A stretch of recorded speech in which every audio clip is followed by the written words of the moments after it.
It's got to feel dope, man, because like you are not a new artist by any means. Like it's like I'm not a new artist, but I'm a brand new artist. But we've told the story before. Like I met you at South by Southwest in like 2000. Yeah, I remember. I was walking home. 14? Probably. I was walking home in the streets drunk. Nobody knew me. We were staying at the same hotel. No, I think you. Yeah.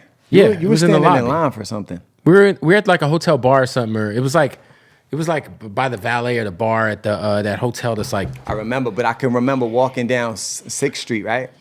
Yeah. I remember walking down 6th Street and nobody knowing me, you know? A lot of less tattoos. I went through a lot of less tattoos, but just nobody knew me anyway. Right.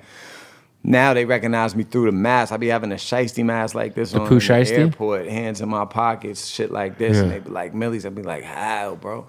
But I remember seeing you because I was walking down 6th Street. Nobody knew. I said, that's Bootleg Kev. I forget even where I knew you from, but you were doing. I was kind of like back then. I was like on the blogs a lot with my interviews and shit. Yeah. And did like 2 Dope Boy days. Yeah, that's why I love seeing your shit go up. Because even at the time, to me, you were like popping. Right. You know what I mean? So now you're really popping. But it's got to feel good to be on such a long journey of being like taking this rap shit serious to end up doing, records with some legends, and then obviously linking with Snoop Dogg, and you know what I'm saying? Like there's like, I feel like you've had so many moments in the last couple of years where like, do you feel like validated? I know you've always known. Yeah. But like to kind of get the peers to kind of give you that cosign, that's got to mean a lot, man.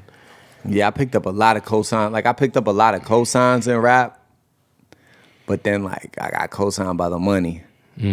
That's the one thing. Like I wasn't turning a profit from this shit. Yeah, you were kind of doing it. I was doing it just getting by. Like I would make money. I've been getting paid for features for 12, 13 years. Right. You know what I mean? Would you say that was kind of more the bread and the butter? Like I could get features. I'm doing my shit to get hot. It wasn't no real money, right? And the second I did get a little real money, I just put more back into myself. The pandemic did it for me for real. But like I would say like, the validation from, whether it's like, I'm signed to Kiss and I'm like Snoop is like a big supporter of mine and just all these guys in the game, and so it's that, but then I see it reflecting in my bank account. Like I got accountants now and shit. And I be like, damn, like I really made it. Like I shed a tear on a plane one time. Like for real. Like I just had a crazy day and I just shed a tear. Like I couldn't believe it. Like cause I was really thinking, I can't believe that I was dumb enough to believe in this shit that I made happen. Like, yeah. I mean, hey, but it's hard work and sacrifice. It's hard work and sacrifice. And I feel like sometimes you just got to be dumb enough to believe, if that makes sense. Yeah. That's some real shit. I mean, I feel like you had a lot of like uphill battles to fight. Being the white dude rapping about street shit. Yo, bro, it's almost impossible. It's like an uphill battle on roller skates when you think about it. Like, because I'm actually doing something that's never been done. Correct. Because, we know all the different type of rappers that came through hip hop. And there's never been a white rapper with street content. They run around with jewelry on, really in the trenches, really moving around, really co-signed by the right people, shit like that. It just hasn't happened. Correct. Ever.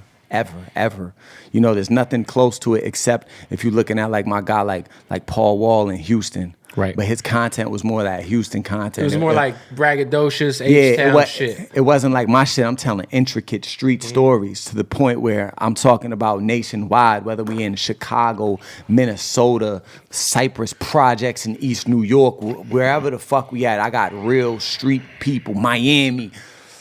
The killers come to me and say, bro, I fuck with your shit so hard. The way that you break shit down. Like I'm really embraced in the trenches nationwide. And it's ill. Yeah, because nobody would have, like people used to think like this shit was impossible. And I'm still not, like I've never had editorial playlisting on Spotify like that. Really? Hell no, bro. Wow. I got 650,000. Like, so there's still things that give, like I love Spotify. And I know y'all will give me all of my editorial it's coming. playlisting because I learned to not be the rapper to complain. Burn a bridge and complain. So I'm not complaining. I'm just saying the other rappers, 3 million on Spotify. Yeah, I got 650,000 with 1% editorial playlisting. Right. My shit's a little different. You know what I mean? You're about to headline a tour. Yeah, and I'm about to sell out a country. tour across the country. hard tickets. So I had to do all my shit, Kev. I swear to God, I had to do all my shit by just showing and proving because the industry did not fuck with me. I'm going to tell you something I never told anybody in life.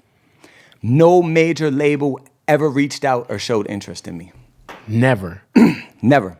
Still to this day? And I used to lie about it. Okay. No, there's interest today. Of course there is today. On God in heaven, there's interest today. But I used to lie about it my whole career. I swear to God, just to people though. Right. You know, just be like, I'd be in an interview, they'd be like, yo, so anything going? Yeah, you know, a couple majors interested. Lie. Bidding you know war. What I mean? Yeah, like, or I used to, chill with girls and be like, yeah, so, Atlantic Records, they were actually talking. Never. No major looked at me.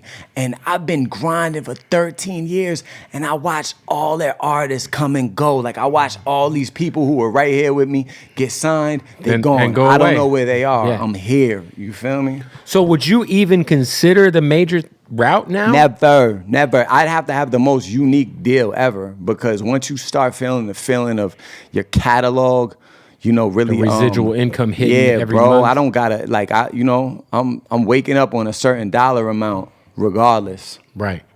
Because of my catalog. I couldn't imagine what it's like to not have a streaming catalog and you only get these checks and then you live off those checks. You're pretty much living off of because advance. I'm like really bad with money. I got a big advance on my last shit and I thought I was rich. Last time I was in California, oh my God. Because I never really had money like that. Right. I got that money, boy. We stayed in the house for like first thing we stayed in a house somewhere in LA with the basketball court, fucking. However much a night that is. Yeah, it was like I don't know, 3,000-4,000 a night. Jesus. We stayed there. It's like not necessary. we stayed there. SRTs, all type of car. Like, is this a new chain here? This is new. Yeah, this is fairly new. I think serious, huh? Yeah, Kiss just gave me this chain. This is through Kiss and Mazda, Shout out to you with the free chain and the free goddamn courtside finals tickets. That's what happens when you get successful. You get free shit. Jesus, that's fire.